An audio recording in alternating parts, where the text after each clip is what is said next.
예, 지난주에 박병원 한국경영자총협회 회장의 발언이 논란이 됐습니다. 노동자들이 초과 근무를 소득 증대 수단으로 생각해서 최대한 많이 하고 싶어 한다, 이런 말이었습니다. 그리고 이것이 청년 일자리 만드는 것을 막고 있다. 그러니까 초과 근무 할증을 현행 50%에서 국제노동기구 권고 수준인 25%로 깎아야 된다, 이렇게 주장을 했습니다. 많은 직장인들이 반발을 했죠. 사실 장시간 노동에 대한 문제는 그동안에 꾸준히 지적되어 오긴 해왔습니다. 오늘 이 문제를 좀 짚어볼 텐데, 근데 그렇게만, 즉 박병원 회장의 말대로만 생각할 것이냐는 것은 좀 이견이 있을 수도 있을 것 같습니다. 김필규 기자가 휴가를 금주에 떠났다고 말씀드렸죠. 그래서 다른 기자가 대신하는 김필규 기자가 추천하고 떠났습니다. 김필규 기자의 도플갱어라고 해야 되지, 똑같이 닮은 기자가 나와 있습니다. 이호진 기자. 예. 이번 주에 좀 수고를 많이 해줘야 될 것 같습니다. 원래 이호진 기자는 탐사 보도를 많이 해왔던 기자이기도 합니다. 자, 이 문제는 아무튼 지적돼 왔던 문제이긴 합니다. 장시간 노동 문제는. 네. 예. 그럼 어떻게 시작을 할까요? 네, 월화수목 금금금이라는 말이 있을 정도로 장시간 노동 문제는 사실 심각한 문제입니다. 예. 우리나라 전체 노동자의 연간 근로시간은 2124시간으로 OECD 국가 가운데 2위를 차지하고 있습니다. 반면에 노동 생산성은 미국과 독일의 절반 수준에 그치고 있는데요. 고민이 필요한 시점인 것은 맞는 겁니다. 예. 또 지난 2007년 고용노동부 실태조사에서는 노동자들이 휴일과 휴가를 적게 사용하는 이유로 절반 이상이 추가 수입 때문이라고 답하기도 해서 박 회장의 발언은 근거가 없는 건 아니었습니다. 예. 다만 기본급 자체가 적어 수당에 의지할 수밖에 없는 구조라는 지적도 있다는 점은 감안해야 할 것 같습니다. 예. 근데 이제 직장 생활하는 사람이라면 누구나 초과 근무는 사용자가 강요하는 것이 아니라 노동자가 자발적으로 택한 것이다, 이 말에 동의하기 좀 어려운 측면이 많지 않습니까? 예, 그동안 이루어졌던 초과 근무와 관련된 설문조사 결과들만 봐도 사실 내용을 좀 알 수 있을 것 같습니다. 예. 되게 많은 조사가 이루어졌는데요. 대부분 결과가 비슷해서 한 가지만 예를 들어보면 지난 2013년 한 취업정보 전문업체 조사에서 야근을 하는 이유를 물었는데요.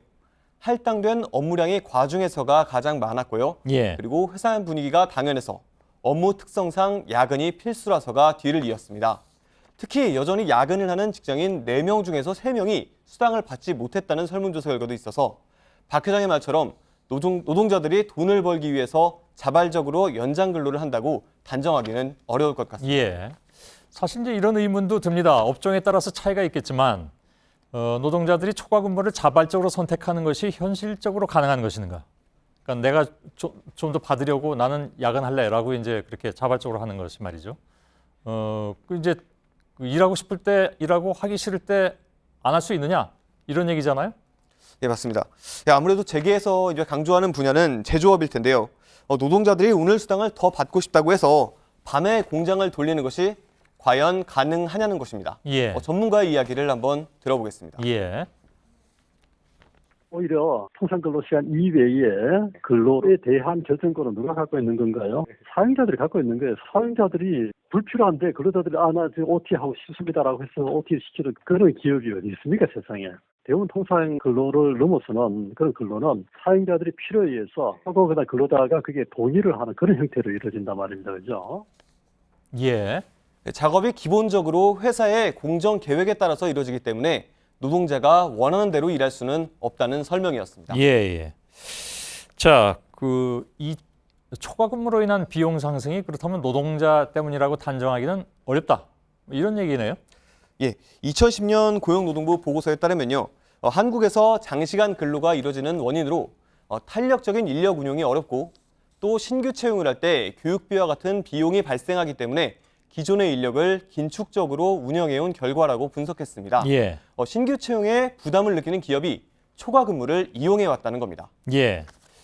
그리고 아주 또 첨예한 문제가 한 가지가 있습니다. 그러니까 그 초과 근무 할증률을 얘기할 때 박병원 회장이 선진국 수준인 25%로 낮춰야 된다. 이거 굉장히 좀 노동자들한테는 어찌 보면 수입이 확 깎이는 거기 때문에 굉장히 중요한 문제거든요.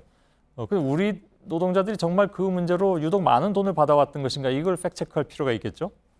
예, 먼저 미국과 캐나다, 싱가포르의 경우를 보면요. 초과 근무 수당 할증률이 우리와 같은 50%로 돼 있고요.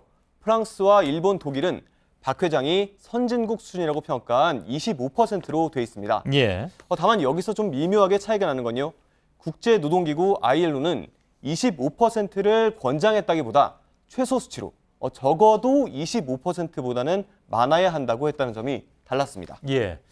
그렇다면 노동 시간을 정말 줄여야 된다는 것에 대해서는 다 공감대가 있는 것이냐? 근데 그 전제가 그걸 줄였을 때 고용이 새롭게 창출돼야 된다는 것인데, 그건 어떻습니까?